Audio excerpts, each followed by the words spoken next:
I hear some instructors talk about the beat and how to find it and where it is, and some people are asking me, well, how does that relate to the concepts that you've been talking about in this series? So we're going to talk about the beat and some of its details in this edition of Musicality Moments.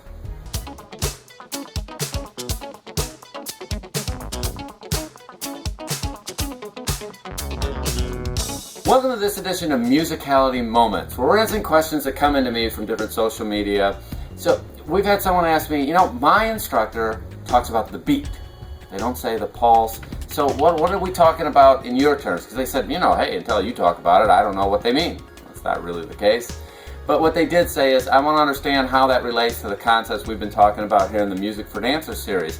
And at the biggest, highest level, you want to know that the beat is exactly like the primary pulse. So if you've watched the Pulse series, there's 4 videos, there's over an hour of details on pulses and the different layers of pulses, then you know the primary pulse is at the lowest level, and it is the thing that we'll end up using for the count. So if we were counting 1, 2, 3, 4, then that's going to be the pulse. And it's also what many instructors do call the beat. Depending on what style of music you're doing, that you can interchange those two terms.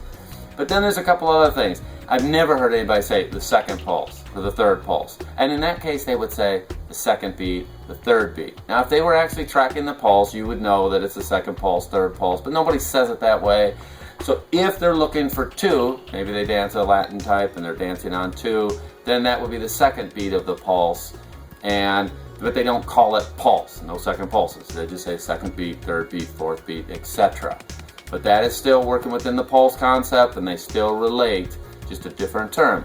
There's a couple other usages. Sometimes you'll hear downbeat and you'll hear upbeat, but for downbeat it has 2 primary meanings and common usage. Number 1, when there's a conductor playing, he would or she would go down, and that would be the downbeat, and it'd be the start of the song. Or if you're a musician, the start of the gig. Downbeat's at 7:30, just means the first song starts at that time. But usually it just means the first note of the song, or common usage also says the downbeat can be the first count of the measure, the first count of the bar, same thing. And so you can put those two together, that it's really the same as the first of the pulse, and they all relate back to each other. There's an article out there by a gentleman named Nathan Bugh who wrote something called Find the Beat. And I'll give a link to it down in the notes here on YouTube and out on my blog, so you can find the details about this. But it's a great article about finding the beat.